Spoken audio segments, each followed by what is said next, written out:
सबसे अच्छा कहना है परिश्रम और सबसे अच्छा जीवन साथी है आत्मविश्वास। सो मेहनत, परिश्रम और सेल्फ कॉन्फिडेंस, ये दो चीज़ें हैं अगर आपके लाइफ में है तो आप कुछ भी चीज़ क्रैक कर सकते हो। और अभी नीट एग्जाम है, अभी देखिएगा बचे हुए हैं near about 7 months. So 7 month की आपकी स्ट्रैटेजी क्या होनी चाहिए? देखो 7 मंथ, जैसे कि आपको पता है नीट एग्जाम के अंदर हर ईयर लगभग 18 से 19 लाख स्टूडेंट्स फॉर्म फिलअप करते हैं। उनमें से सिर्फ 90,000 टू 1 लाख स्टूडेंट का सिलेक्शन हो जाता है। तो देखिएगा बहुत टफ कंपटीशन है। इस कंपटीशन के अंदर सिर्फ 1 लाख स्टूडेंट का सिलेक्शन होता है, तो ये एग्जाम इतनी आसान एग्जाम नहीं है। तो इस एग्जाम को क्रैक कर सकते हो? यस, बिल्कुल कर सकते हो आप, क्योंकि ये इम्पॉसिबल नहीं है। देखो अभी आपके पास 6-7 मंथ भी है, फिर भी आप नीट एग्जाम को क्रैक कर सकते हो। देखो आपको क्या अवॉइड करना चाहिए और क्या आप में इंक्लूड करना चाहिए ये बता देता हूँ। क्योंकि देखिएगा अभी अगर आप बोल रहे होंगे कि कौन सा रेफरेंस बुक पढ़ूं या कौन से बुक पढ़ूं, तो बुक्स के अंदर अगर मैं बता दूं तो आपको प्योरली एनसीईआरटी ही करना है। देखो सबसे पहले बात करते हैं बायोलॉजी के बारे में। तो बायोलॉजी के अंदर आपको देखो अगर 2 साल होते या ज़्यादा टाइम होता तो आपको मैं बता देता कि थोड़ा बहुत रेफरेंस बुक भी थोड़े बहुत पढ़ने चाहिए, लिटिल बिट। बट अभी टाइम है 7 मंथ का, तो आपको सिर्फ एनसीईआरटी बेस्ड पढ़ना है बायोलॉजी से रिलेटेड, क्योंकि एनसीईआरटी के बाहर कोई क्वेश्चन ही नहीं बनता है। अगर बनता है तो वो रिलेटेड ही बनेगा और एक आधा दूसरा क्वेश्चन बाहर से आता है। तो आपको स्ट्रिक्टली एनसीईआरटी ही फॉलो करनी है बायोलॉजी के लिए। आपको कोई दूसरा रेफरेंस बुक यूज करने की जरूरत नहीं है। वैसे अगर हम केमिस्ट्री के बारे में बात करें तो केमिस्ट्री के अंदर देखो इनऑर्गेनिक के लिए हमें क्या करना पड़ेगा, जैसे बायोलॉजी के लिए रिवीजन मस्ट है, वैसे इनऑर्गेनिक के लिए भी आपको रट्टा मारना पड़ेगा, उसको अच्छे से पढ़ना पड़ेगा। दूसरी बात है फिजिकल केमिस्ट्री के बारे में, तो उसका थोड़े बहुत न्यूमेरिकल क्वेश्चन बन जाते हैं, तो आपको न्यूमेरिकल का थोड़ा ध्यान देना पड़ेगा। जैसे कि ऑर्गेनिक के अंदर कैसे रिएक्शंस होते हैं, तो रिएक्शंस को याद करना पड़ेगा।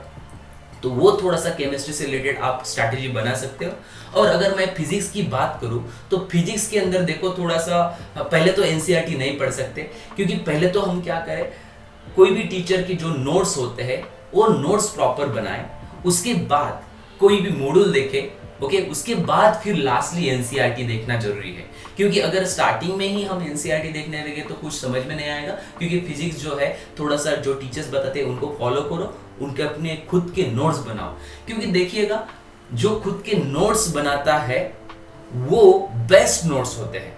अगर हम किसी स्टूडेंट के या मतलब किसी फ्रेंड के किसी एक टॉपर के हम नोट्स फॉलो करते हैं तो वो उसके नोट्स है, लेकिन जब हम खुद से नोट्स बनाते हैं वो वही नोट्स बेस्ट होते हैं। तो आप याद रख लेना, कभी भी जो भी टीचर है वो जो नोट्स लिख कर दे रहे हैं वो नोट्स बेस्ट होते हैं। और एनसीईआरटी बेस्ड ही करना, आपको ज़्यादा बाहर जाने की जरूरत नहीं है, क्योंकि टाइम कम है और उस टाइम के अंदर आपको सारी चीज़ें कवर करनी है और ये बिल्कुल भी इम्पॉसिबल नहीं है और आप कर सकते हो। आप में वो एबिलिटी है, हर एक के अंदर वो एबिलिटी है। बस मैंने पहले ही बताया था, परिश्रम और सेल्फ कॉन्फिडेंस, आत्मविश्वास, ये 2 चीज़ें हैं तो आप कुछ भी चीज़ कर सकते हो। ठीक है, मेहनत करना ही पड़ेगा आपको। देखिएगा अभी हमने सिलेबस के बारे में बात करी, कैसे फिजिक्स को किया जाए, कैसे केमिस्ट्री को किया जाए, कैसे बायोलॉजी को किया जाए। अब दूसरी बात है टाइम मैनेजमेंट कैसे किया जाए। ये बहुत बड़ा सवाल होता है कि मुझे ये पढ़ा नहीं जाता या कैसे मैनेज करूँ, कौन से टाइम पे पढ़ाई करूँ। देखो, या मतलब किसी टॉपर का ये 1 नंबर रैंक आया है, 10 नंबर रैंक आया है, या जो भी टॉपर्स है उनका कैसा शेड्यूल था उसको फॉलो करूँ क्या? बिल्कुल नहीं। अपने खुद का एक टाइम टेबल होता है। देखो आपने क्लास लगाए होंगे, क्लास के अंदर जो भी क्लास का टाइम वैरी करता होगा, तो उसके अकॉर्डिंग अपना टाइम टेबल बनाओ। क्योंकि टाइम टेबल के अंदर एक याद रख लेना, एक थोड़ा सा मैं बता देता हूं, आपको नींद 6 आवर्स तो मिनिमम लेनी ही लेनी है। 6 to 7 आवर्स आपकी नींद होनी चाहिए। दूसरी बात, आपके कोई क्लासेस है तो मैक्सिमम आप 6 आवर्स क्लासेस करिएगा और 6 आवर्स की सेल्फ स्टडी कीजिएगा। तो ये जो चीजें हैं उसमें भी बहुत सारा टाइम मिलता है, 4-5 घंटे मिल ही जाते हैं। तो उसमें आपका थोड़ा सा खाना पीना या मतलब थोड़ा सा फिजिकल एक्सरसाइज करना, ये चीजें रहेगी। लेकिन ये जो 3 बताए, 6 घंटा मिनिमम आपको नींद लेनी ही लेनी है, 7 आवर्स तक नींद ले सकते हो। दूसरी बात आपको क्या करनी है, mainly 6 hours maximum class teaching जो भी होगी, कोई भी कोचिंग के अंदर आप पढ़ रहे होंगे वो क्लास होनी चाहिए, और उसके बाद आपकी 6 घंटे घर पर पढ़ाई होनी ही होनी चाहिए। ठीक है, तो ये चीजें अगर करोगे तो आपको ये सारी चीजें आसान रहेगी, ये फॉलो करना है। दूसरी बात, अगर बात करें हम, तो देखिएगा हमें कैसे उसको मैनेज करना है। अब ये तो हमने टाइम मैनेज कर ही लिया, अब लास्टली बात बता देता हूँ हेल्थ के बारे में। देखो ये सारी चीजें करते करते हम हेल्थ को भूल ही जाते हैं। देखो सिर सलामत तो पगड़ी 50, अगर हमारी हेल्थ अच्छी है तो हम कुछ भी कर सकते हैं। अगर देखो आप नींद अच्छे से नहीं ले रहे हो, डाइट अच्छे से नहीं ले रहे हो, तो आपकी हेल्थ बिगड़ जाएगी और आप नीट एग्जाम क्रैक करते समय या मतलब एग्जाम के दिन ही बीमार पड़ोगे तो क्या फायदा। ठीक है, तो थोड़ा सा आपकी हेल्थ के बारे में सोचिएगा। हेल्थ बहुत इंपॉर्टेंट है और स्टडी भी उतनी ही इंपॉर्टेंट है। सो इन दोनों चीजों को आपको बैलेंस करना आना चाहिए, ये बहुत इंपॉर्टेंट है। देखो आपको ऐसा लगता हो कि 6 महीने के अंदर 7 महीने के अंदर ये क्रैक करना पॉसिबल है क्या? यस, पक्का पॉसिबल है, क्योंकि अगर आपने एक्सेस चीजें छोड़ दी, सिर्फ stick to the NCERT follow करी, तो आप इजीली क्या कर सकते हो, नीट क्रैक कर सकते हो।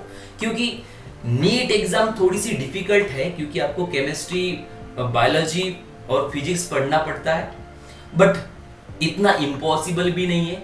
जो टॉपर रैंकर आते हैं वो भी कर रहे हैं, आप भी उनकी ही तरह हो, तो आप वो कर सकते हो। आप में वो एबिलिटी है, आप में वो क्षमता है, और वो क्षमता आप जानिएगा हर एक के अंदर है। बस कंसिस्टेंसी बहुत इंपॉर्टेंट है।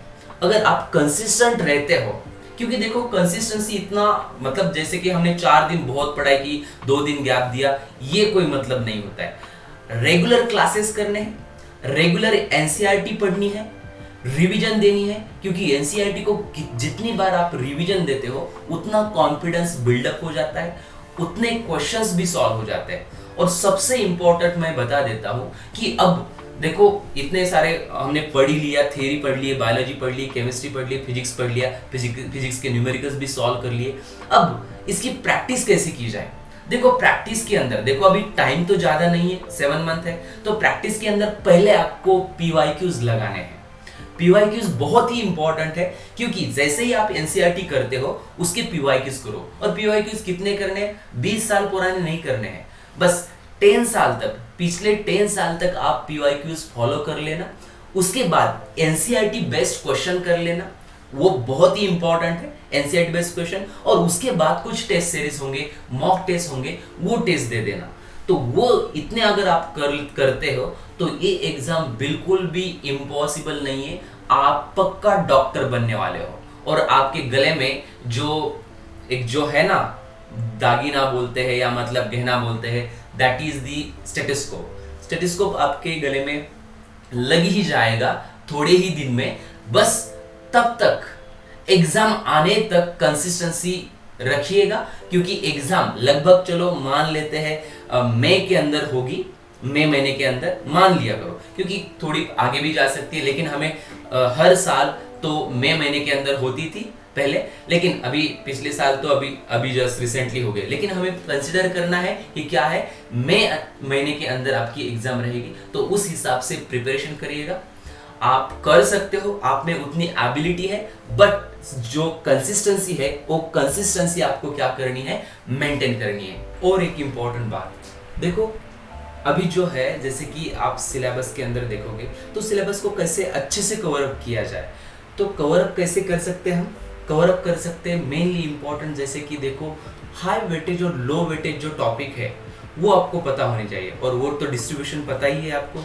सो हाई वेटेज जैसे कि ह्यूमन फिजियोलॉजी है, बायोलॉजी के अंदर रिप्रोडक्शन यूनिट है, जेनेटिक्स यूनिट है, बायोटेक्नोलॉजी यूनिट है, तो हाई वेटेज वाले जो टॉपिक है उनको पहले टाइम दे दो, वो पहले कवर कीजिएगा, और उसके बाद लो वेटेज वाले कर दो। क्योंकि ऐसे क्या होगा, हाई वेटेज वाले टॉपिक को अगर आप पहले करते हो तो क्या हो जाएगा, वो टॉपिक लगभग जैसे कि आपको 70 to 80% सिलेबस आपका कवर अप हो जाएगा, और जो भी बाद में लो वेटेज वाले हैं वो कर सकते हो। तो ये जो सारी चीज़ें मैंने बताई है उनका अच्छे से ध्यान रख लेना, क्योंकि अगर आप इस तरह से अपने टाइम टेबल को फॉलो करते हो, stick to the NCERT best रहते हो, मैंने फिर से रिपीट कर रहा हूँ, एनसीईआरटी बेस ही रहना है आपको, यहाँ वहाँ भटकना नहीं है। क्योंकि क्या हो जाता है, जैसे कि ह्यूमन फिजियोलॉजी यूनिट आया तो जैसे कि लगता है हम डॉक्टर ही बन गए, इसमें इतना बह जाते हैं, इतना बह जाते हैं कि बस हमें उतना ही इंटरेस्टिंग पार्ट रहता है और बाकी टॉपिक को हम छोड़ देते हैं। साइड ट्रैक नहीं होना है आपको, आपको सिर्फ क्या करना है, स्टिक टू द पॉइंट रहना है, थोड़ा बहुत एक्स्ट्रा चीज़ें करनी है, जिस टॉपिक से थोड़ा बहुत एक्स्ट्रा आता है वो, नहीं तो आपको एनसीईआरटी बेस्ड ही रहना है, ठीक है। सो चलो, all the very best, thank you so much.